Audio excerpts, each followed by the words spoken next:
Jai Mahamaya ki jai, Vishveshwari Mata ki jai.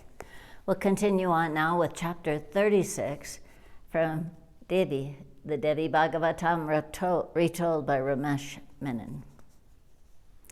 Vedavyasa went on, like the face of the waxy moon, that boy grew in his adoptive father's palace. Turvasu had the Jatakarma performed for him as soon as he brought him home. In his 6th month, the king had the Annapurna ritual done, and Ilavira was fed boiled rice.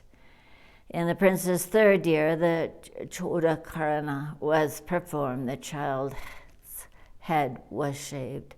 During all these ceremonies, gold and jewels, cattle and grains were given generously to the deserving.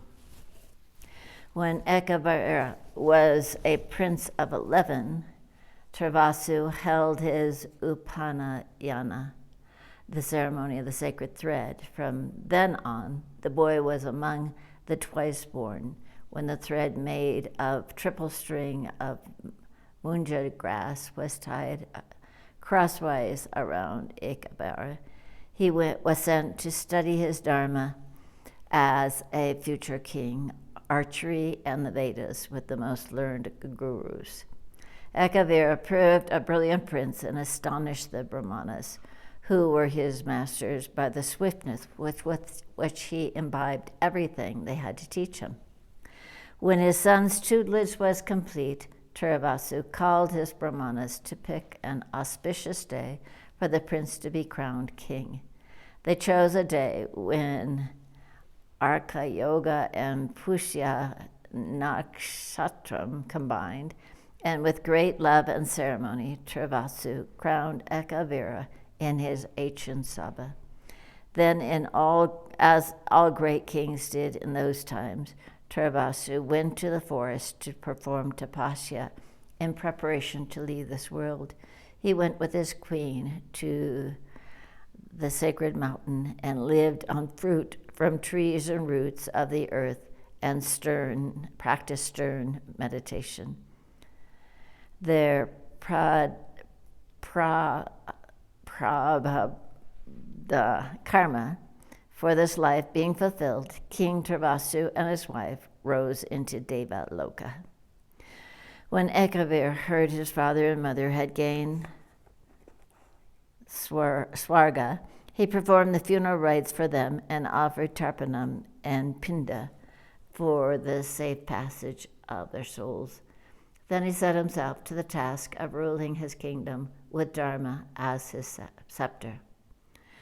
The years rolled by, and deep blessedness was upon the kingdom, for Ekavira was a peerless king, and heaven's blessings seemed to be with him always in abundance. It was a time of peace and plenty. One day, Ekavira went with his young minister of his, a friend, to the banks of the Gangas. It was spring. The trees were heavy with fruit and fantasies and flowers in every hue. Beautiful birds sang everywhere. The air was crisp and pure with the scents of the flowers of spring. Molten sunbirds hung over the open blossoms and carried golden pollen across the jungle. All around in the sacred forest were the ashrams of munis who lived in ceaseless prayer to call heaven's grace down upon the earth. The bright spring air was laden with incense too, that rose from 1,000 rishis Vedis. Piyala, Kandamba, Mango, Bakula, Sal, Tamala, Chaka, and many other trees grew on the banks of this fragrant river, and on her golden water floated a treasure of lotuses which opened and shut to rhythms of stars deep in the sky. Gentle deer cropped lush forest grasses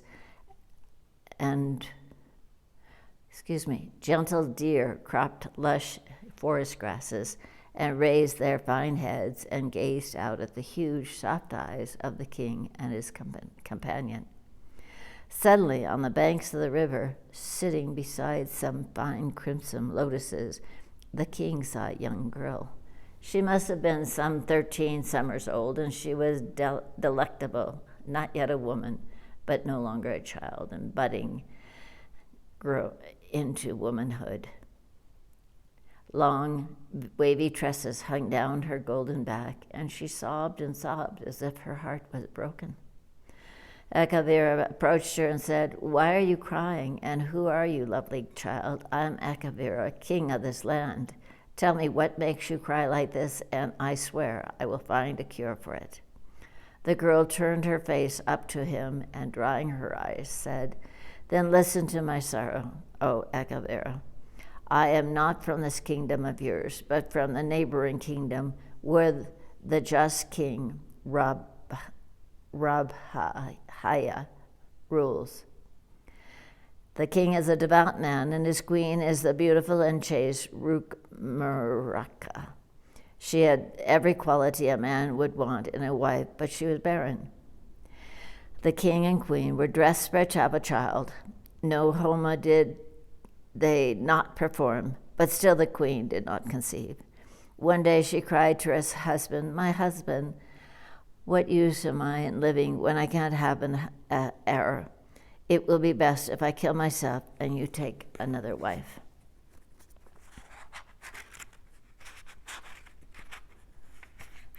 The king was so dismayed that at once he had the holiest rishis fetched to come to his court from the deepest jungles.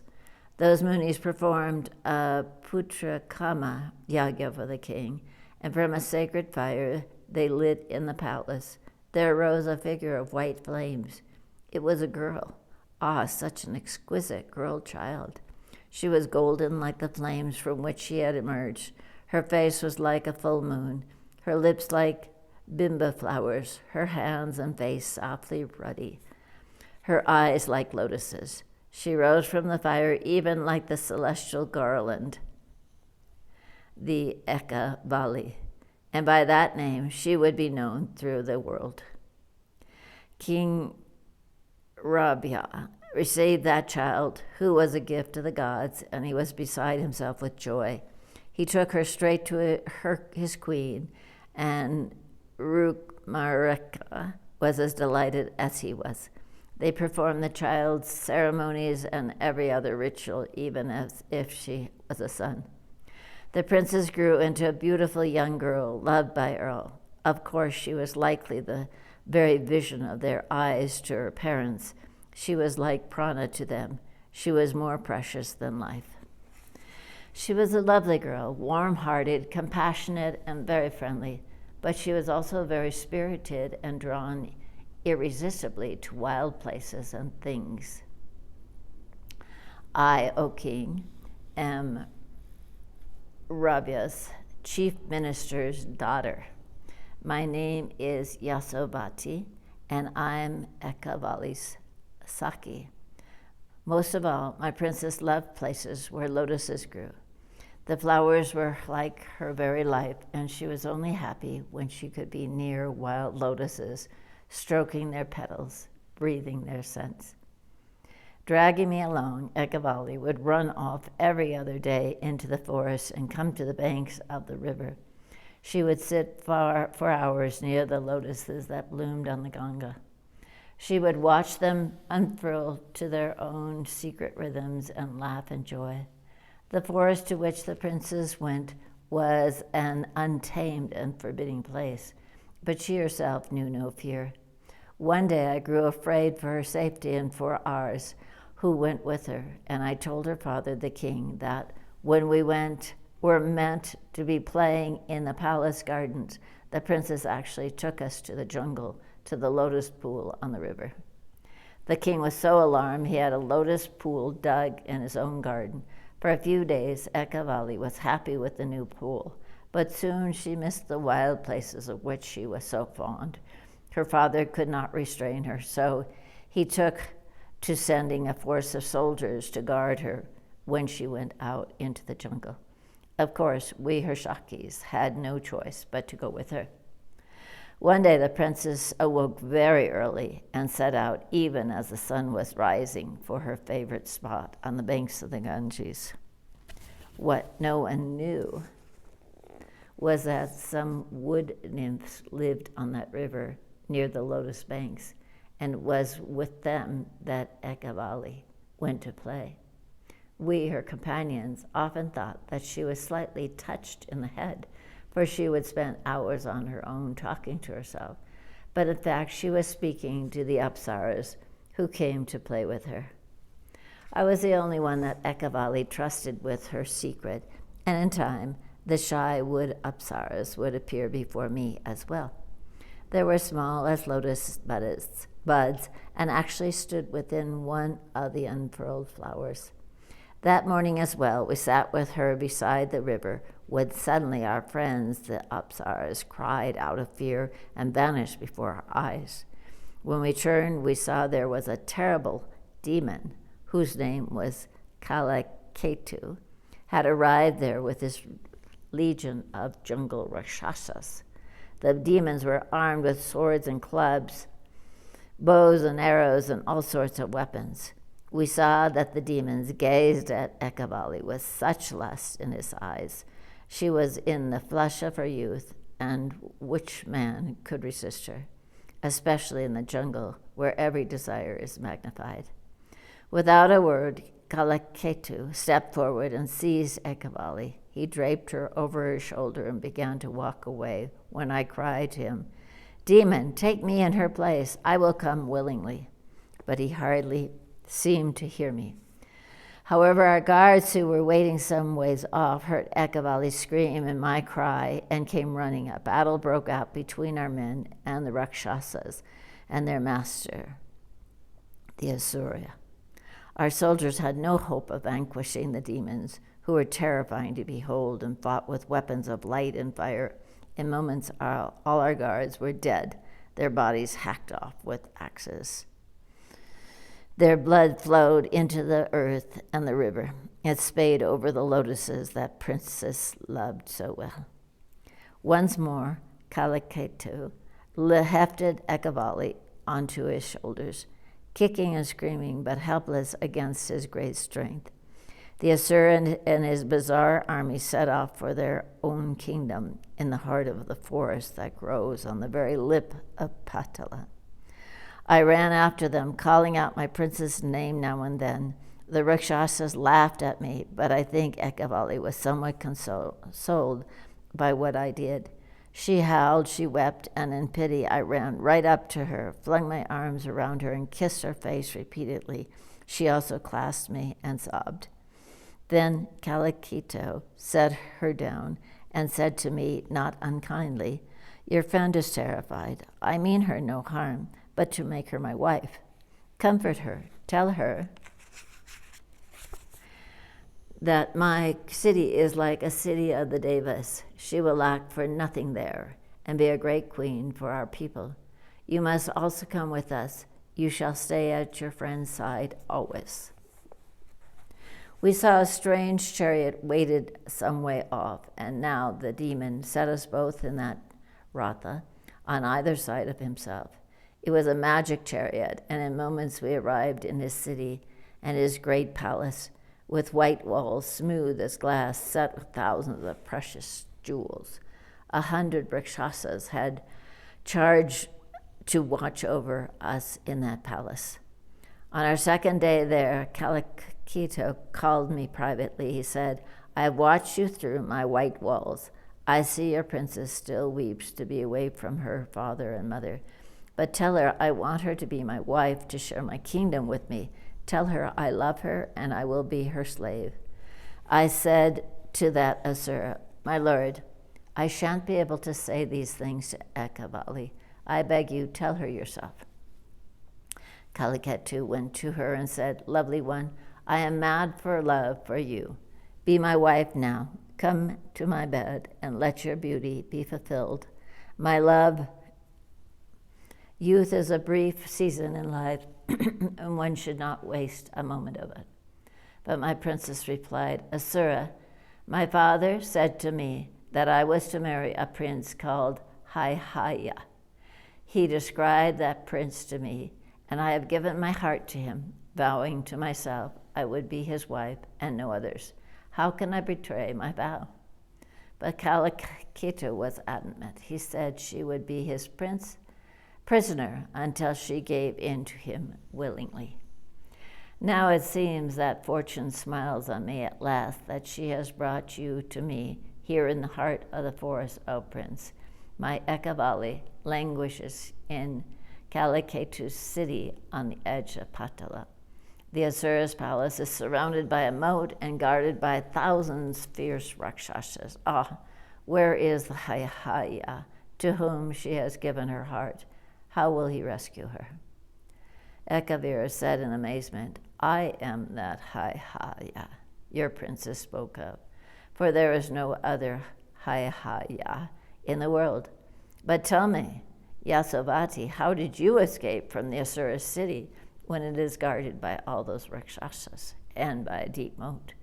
Didn't you tell Ekavali's father that his daughter has been abducted? Haven't you set out to rescue her yet?" The girl said, "Since my childhood, I have been a bhakti of the Divine Mother, Devi Bhagavati. So, when we were prisoners in the Asura's place, I began to worship my Devi, asking her to show us a way out of our predicament. One night, she appeared in my dream. Ah, she was glorious. She wore crimson silk, and her eyes and hands were the hue of the suka flower. She was exquisite. She was awesome. And she said to me, 'Child, Yasavati, you are asleep now. I give you the power to go out into the world in a subtle body. Fly to the banks of the Ganga in your dreams, to the place where your princess used to play with the apsaras of the lotuses. A prince called Ekavira will find you there.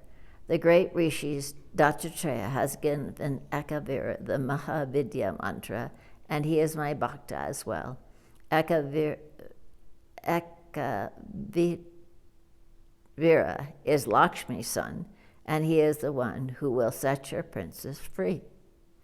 Suddenly I found myself outside Kalakitu's palace, his very city. I could indeed fly through the air in my dream body, and I arrived swiftly in this place. And hardly had I sat down on the river banks when you appeared, O prince. I beg you, Ekavira, save my Ekavali. If you are the Hayahayas, it is to you she has given her heart." Ekavira gazed at her for a moment, then said, "Destiny stirs in me. I feel an uncanny love for a princess I have never even seen with my eyes. Come, Yasavati, take me to the Asura city, for I mean to kill Kalakitu. Then I will take Ekavali back to her father and ask him for her hand." Yasavati said, "My lord, I beg you, first learn the Bhagavati Mantra from me, or you will never find your way to the Asura city. Bring your army with you, for you will have to vanquish Kalakitu's legions of Rakshasas." It is told Dattatreya himself appeared on the banks of the Ganga then, and the Muni initiated Ekavira into the Yogeshwari mantra of the Divine Mother. Ekaviri was a blessed prince, and the mantra conferred such power on him in a moment that Tapasvin rishis gained from it after a lifetime of meditation. He took his army with him and followed Yasavati, the dreamer, to Kalakitu's city. When the princess saw the city ramparts thrusting up into the sky ahead of him, Yasavati vanished before his eyes like a woman of mist. From their lofty watchtowers, Kalakitu's Rakshasas saw the army camped from some 3 yojans outside their dark and charmed city. They saw how great that force was. Their spies who ranged the forest ran back to the king and cried, "Lord, an immense army of men has laid siege to us. Their king is a young man who looks like a Deva's son. He is brilliant, O Kalakitu, and dangerous. Prepare yourself for war." Kalakitu gave orders for a force of his fiercest Rakshasas, armed with every kind of weapon, to prepare for battle. Then he said to Ekavali, "Who is this that comes to fight me? Surely he has come for you. If it is your father, my love, I will never fight him. Why? I will bring him into my city and set him upon my own throne. I will give him wealth as he's never dreamt of. But if he is not your father, who dares come to my gates? He shall find his death more quickly now than he can imagine." He took Ekavali up to the tall tower in his palace and made her gaze out at Vira's army through a glass that made distant things appear so near you felt you could reach out and touch them. Ekavali gazed through that glass and said, "It is not my father or my brother who has come to your gates. Even the army he brings is strange to me. My Rakshasas tell me that they saw your Saki, Yasovati, with the king of men." Ekavali laughed. How could they when she was been asleep in her room all this time? Kalakitu said grimly, "Whatever be the truth, the king of men should know I am invincible. No warrior in the three worlds can stand against me in battle. I go now to fight him, whoever he is. I will bring his head back to you as my prize." Ekavali could not tell why, but her heart gave a lurch when the Asuras said that. The lord of the Rakshasas mounted a silver chariot, yoked to horses black as night, and rode out of his gate at the head of a fell army to fight the Haya king. A great battle broke out between the legions of men and those of the demons. Soon the forest around Kalakitu's secret city was strewn with corpse and blood. At last the king of men, Lakshmi's son, and the Lord of the demons came face to face. The rest of the battle paused around them, for they fought with weapons that lit up the quarters. For a month they fought, and finally Ekavira cast a gleaming mace at the Asura, a bolt of lightning, and it smashed Kalakitu's head like a ripe melon. Dribbling blood and brains, that demon fell like a mountain. The earth quaked at its fall, and his Rakshasas fled in every direction, glittering in terror. Within the dazzling city, Yasovati said to her princess, "The Haya king has come to save you, Ekavali. He has slain the Asura and waits to see you. Come to him now." Ekavali trembled with an equal measure of shyness and desire. After Kalakitu had abducted her, she had become afraid of men. She was terrified that Ekaviri would force himself on her. She was even more afraid that when she saw that king, she may not love him. So she wore some old clothes she got from Kalakitu's maids and came out unwashed and disheveled to the Haya. But Ekavira did not seem to notice her garment or her hair, which was uncombed and hung loose behind her. He stood gazing at her as if it was the first time his eyes had seen anything. He stood riveted, his heart lost. Ekavali, too, just took a look at Vishnu's son and was in love. A wan smile touched her lips, and her wise maid Yasovati knew that all would be well. But Yasovati also knew what must be done now in propriety, and she said to Ekavira, "Come, O Kshatriya, take us both back to the princess's father.